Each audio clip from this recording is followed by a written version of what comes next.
Somnifère, le podcast.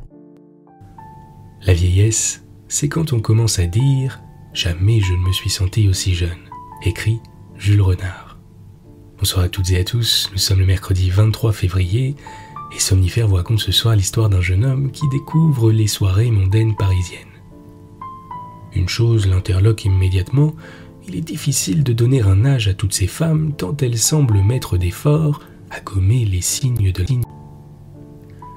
Les marques du temps qui passe sont-elles nécessairement laides, et si plutôt que de vouloir rester jeune, nous vieillissions avec grâce? C'est une nouvelle de l'autrice George Sand intitulée « Quelques mères dans le beau monde ». Je vous souhaite une excellente nuit et maintenant place à notre séance de relaxation. La séance de relaxation.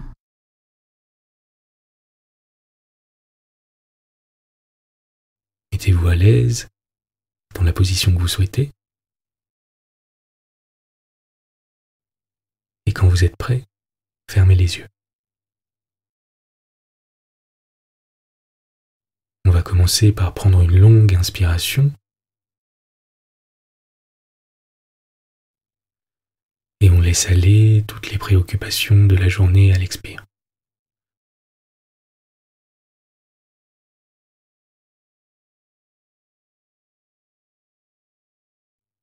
On va prendre une seconde inspiration, lente et profonde.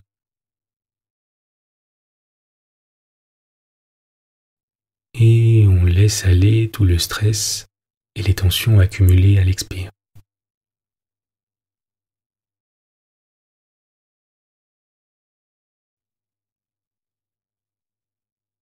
On va doucement laisser notre respiration reprendre son rythme naturel.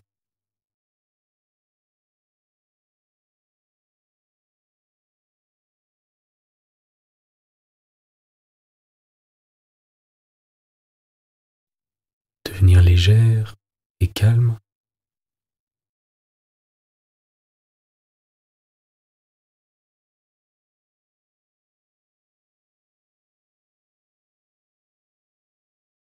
Et simplement suivre ces mouvements pendant quelques instants.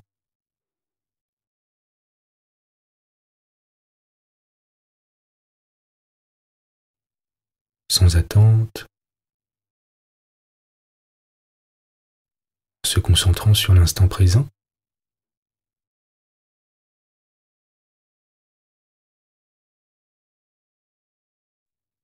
À chaque inspiration et à chaque expiration.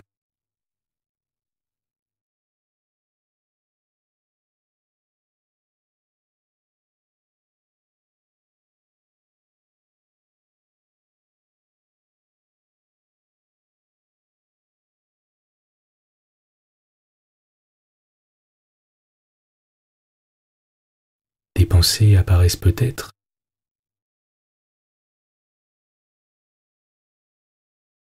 Essayez de les observer sans attache.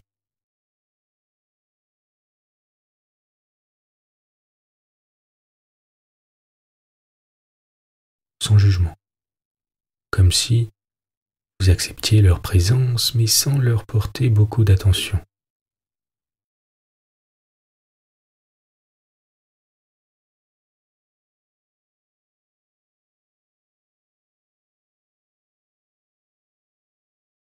Et recentrez doucement votre attention sur votre respiration, en laissant ces pensées se disperser un peu plus à chaque expire.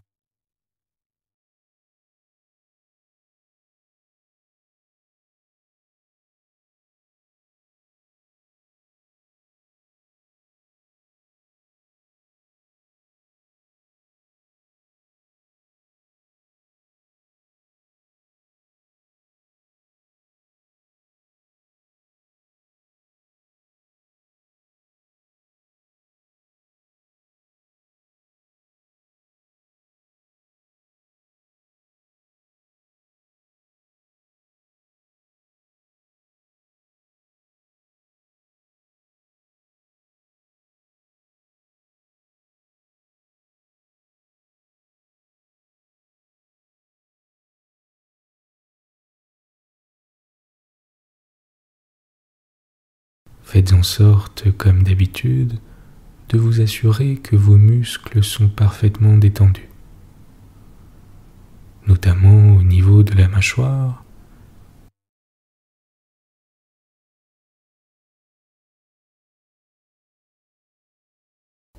de la langue,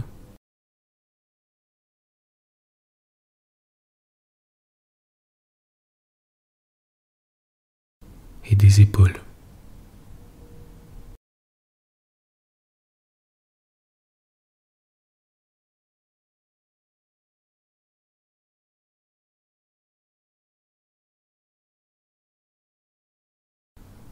Continuez d'observer vos sensations.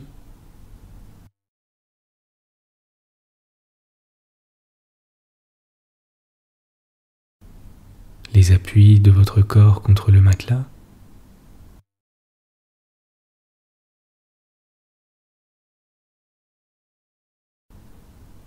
La température de l'air à l'inspire et à l'expire.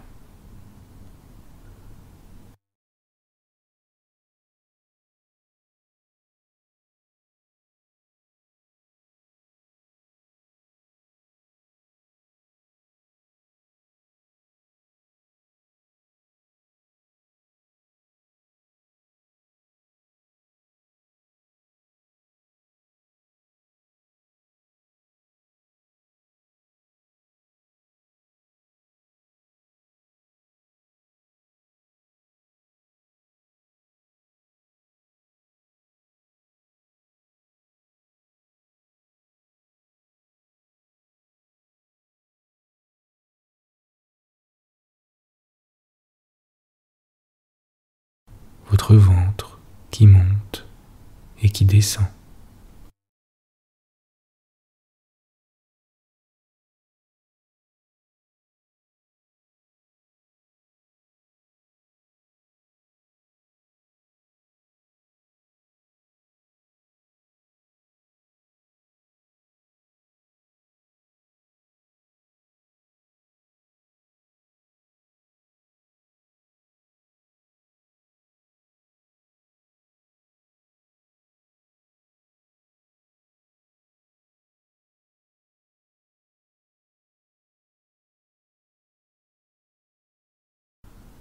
Laissez votre respiration s'apaiser, s'adoucir, et votre corps s'enfoncer dans le matelas un peu plus à chaque expire.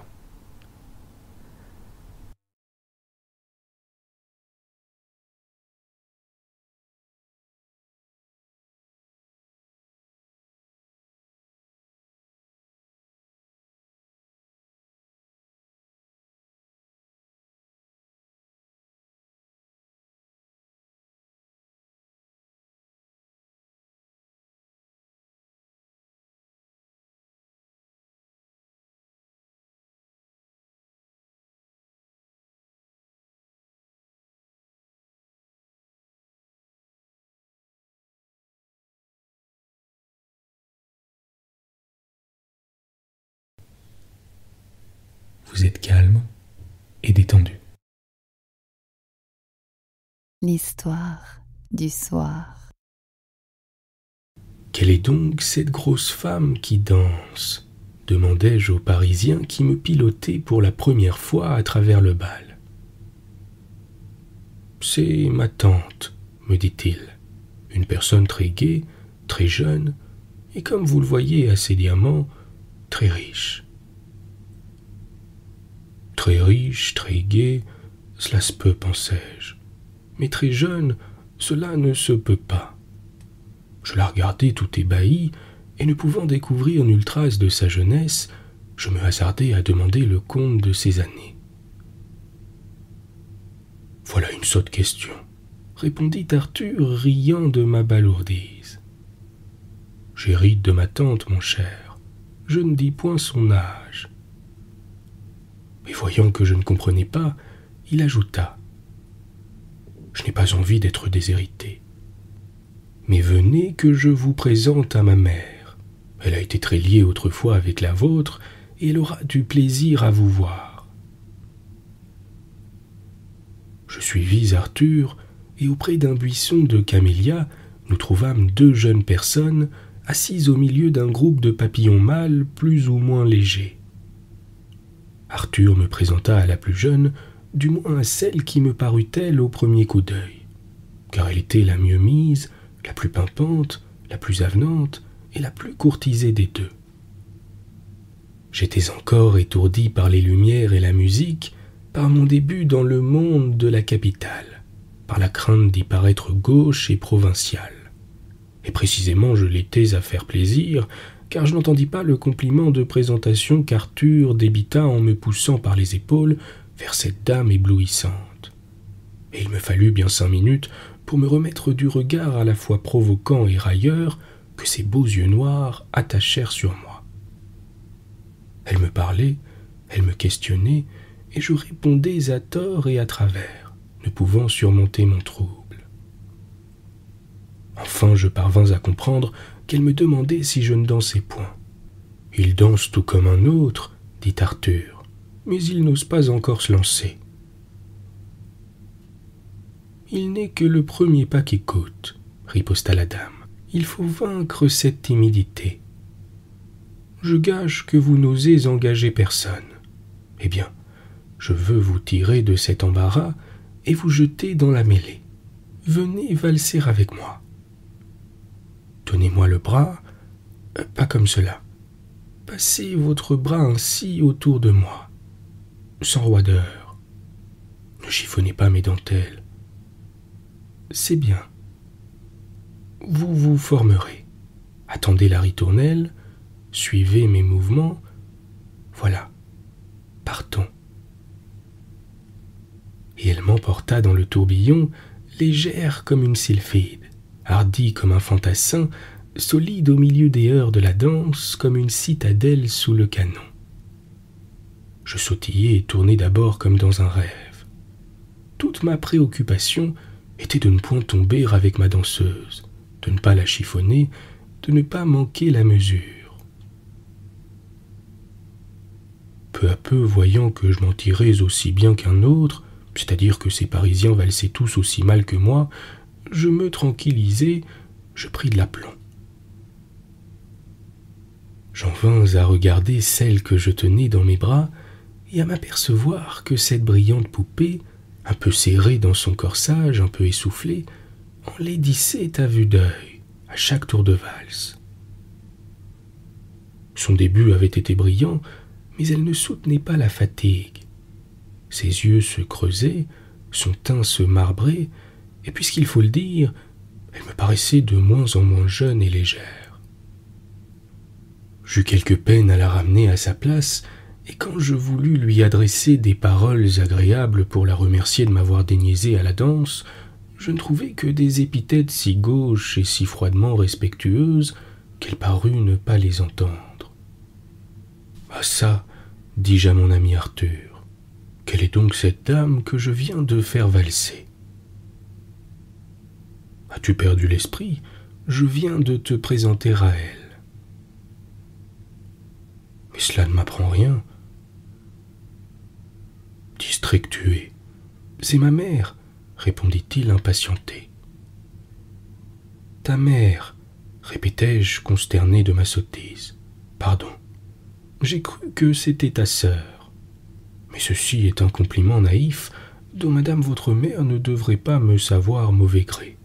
À sa parure, à sa taille, à son entrain, je l'ai prise pour une jeune personne, et je ne puis me persuader qu'elle soit d'âge à être votre mère. Allons, dit Arthur en riant. Ces provinciaux si simples ont le don de se faire pardonner. Ne soyez pourtant pas trop galant avec ma mère, je vous le conseille. Elle est fort railleuse, et d'ailleurs il serait du plus mauvais goût au fond de venir s'émerveiller de ce qu'une mère danse encore. Tenez, voyez, est-ce que toutes les mères ne dansent pas? C'est de leur âge. Les femmes se marient donc bien jeunes ici pour avoir de si grands enfants, lui répondis-je. Pas plus qu'ailleurs, mais abandonne donc cette idée fixe, mon garçon, et sache qu'après 30 ans, les femmes de Paris n'ont pas d'âge, par la raison qu'elles ne vieillissent plus. C'est la dernière des grossièretés que de s'enquérir, comme tu fais, du chiffre de leurs années. Si je te disais que je ne sais pas l'âge de ma mère. Je ne le croirais pas, lui répondis-je. Et pourtant, je l'ignore. Je suis un fils trop bien né et un garçon trop bien élevé pour lui avoir jamais fait une pareille question. Je marchais de surprise en surprise. Je me rapprochais de la sœur d'Arthur et je persistais à trouver qu'au premier abord, elle paraissait moins jeune que sa mère. C'était une fille d'environ 25 ans qu'on avait oublié de marier et qui était en maussade. Elle était mal mise, soit qu'elle manquât de goût, soit qu'on ne fit pas pour sa toilette les dépenses nécessaires. Dans les deux cas, sa mère avait un tort grave envers elle. On ne s'occupait guère d'elle, on la faisait peu danser. Sa tante, la grosse tante dont Arthur prétendait hériter et qui dansait avec une sorte de rage, venait de temps en temps lui servir de chaperon lorsque la mère dansait et, impatiente d'en faire autant, lui amenait quelques recrues auxquelles cette politesse était imposée. Je fus bientôt désigné pour remplir cette fonction. Je m'en acquittai avec une résignation plus volontaire que les autres. Cette fille n'était point laide, elle n'était que gauche et froide. Cependant, elle s'enhardit et s'anima un peu avec moi. Elle en vint à me dire que le monde l'ennuyait, que le bal était son supplice. Je compris qu'elle y venait malgré elle pour accompagner sa mère, et que le rôle de mère, c'était elle qui le remplissait auprès de l'auteur de ses jours. Elle était condamnée à servir de prétexte. Le père d'Arthur, qui avait les goûts de l'âge que le temps lui avait fait, se soumettait à courir le monde ou à rester seul au coin du feu, lorsque madame lui avait dit « Quand on a une fille à marier, il faut bien la conduire au bal. » En attendant, la fille ne se mariait pas, le père bâillait et la mère dansait. Je fis danser plusieurs fois cette pauvre demoiselle. Dans un bal de province, cela l'aurait compromise et ses parents m'eussent fait la leçon. Mais à Paris, bien loin de là, on m'en sut le meilleur gré, et la demoiselle ne prit pas ce joli air de prude qui commence dans une petite ville tout roman sentimental entre jeunes gens. Cela me donna le droit de m'asseoir ensuite à ses côtés et de causer avec elle tandis que ces deux matrones échangeaient de folâtres propos et de charmantes minauderies avec leurs adorateurs. Notre causerie à nous ne fut point légère. Mademoiselle Emma avait du jugement, trop de jugement. Cela lui donnait de la malice, bien que son caractère ne fût point gai. Ma simplicité lui inspirait de la confiance. Elle en vint donc à m'instruire de ce qui faisait le sujet de mon étonnement depuis le commencement du bal. Et sans que je hasardasse beaucoup de questions, elle fut pour moi un Cicérone plus complaisant que son frère. « Vous êtes émerveillé de voir ma grosse tante se trémousser si joyeusement, » me disait-elle. « Ce n'est rien, elle n'a que 45 ans, c'est une jeune personne. Son embonpoint la désole parce qu'il l'a vieillie. Ma mère est bien mieux conservée, n'est-ce pas? Pourtant, j'ai une sœur aînée qui a des enfants et maman est grand-mère depuis quelques années. Je ne sais pas son âge au juste, mais en la supposant mariée très jeune, je suis assuré qu'elle a tout au moins 50 ans. C'est merveilleux, m'écriai-je. Ah mon Dieu, quand je compare ma pauvre mère avec ses grands bonnets, ses grands souliers, ses grandes aiguilles à tricoter et ses lunettes, à la quantité de dames du même âge que je vois ici en manches courtes, en souliers de satin avec des fleurs dans les cheveux et des jeunes gens aux bras, je crois faire un rêve. C'est peut-être un cauchemar, reprit la méchante Emma. Ma mère a été si prodigieusement belle qu'elle semble avoir conservé le droit de le paraître toujours. Mais ma tante est moins excusable de se décolleter à ce point et de livrer à tous les regards le douloureux spectacle de son obésité. Je me retournai involontairement et me trouvai effleurant à mon insu 2 omoplates si rebondies qu'il me fallut regarder le chignon fleuri de la tante pour me convaincre que je la voyais de dos. Ce luxe de santé me causa une épouvante réelle, et mademoiselle Emma s'en aperçut de ma pâleur. « Ce n'est rien, » me dit-elle en souriant, et le plaisir de la moquerie donna un instant à son regard le feu que l'amour ne lui avait jamais communiqué. « Regardez devant vous, comptez les jeunes filles et les jolies femmes. Comptez les femmes sur le retour, les laides qui n'ont point d'âge, et complétez la série avec les vieilles, les bossues ou peu s'en faut, les mères, les aïeules, les grandes tantes, et vous verrez que la majorité dans les bals, la prédominance dans le monde, appartiennent à la décrépitude et à la laideur. »« Oh, c'est un cauchemar en effet, » m'écriai-je. Et ce qui me scandalise le plus, c'est le luxe effréné de la toilette sur ces fantasmes échevelés. Jamais la laideur ne m'avait paru si repoussante qu'aujourd'hui. Jusqu'à présent, je la plaignais. J'avais même pour elle une sorte de commisération respectueuse.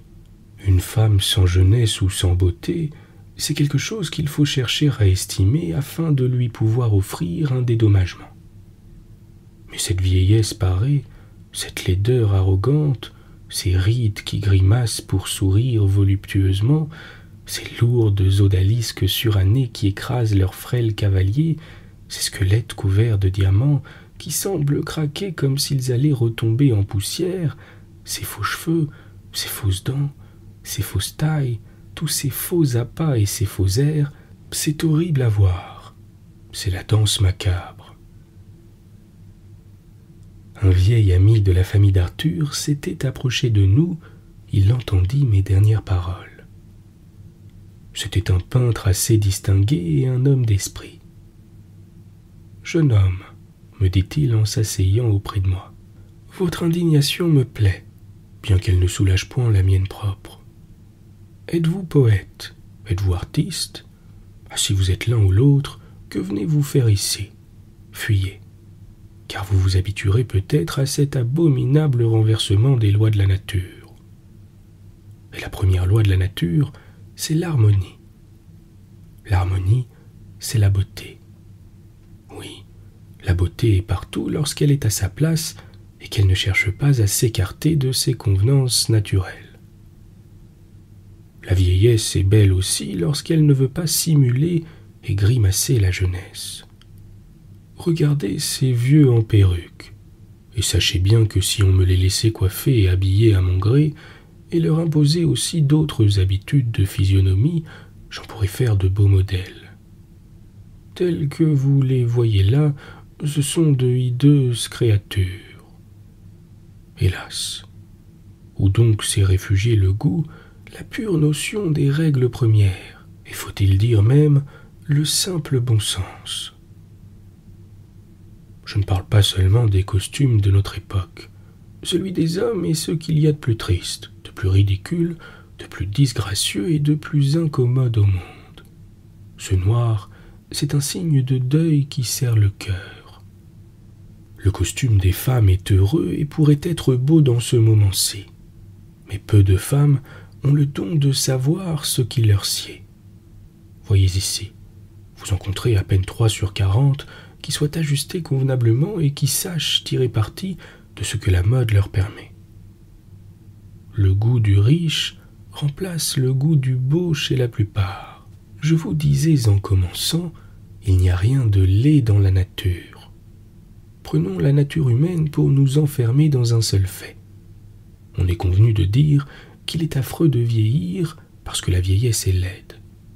En conséquence, la femme fait arracher ses cheveux blancs ou elle les teint. Elle se farde pour cacher ses rides, ou du moins elle cherche dans le reflet trompeur des étoffes brillantes à répandre de l'éclat sur sa face décolorée.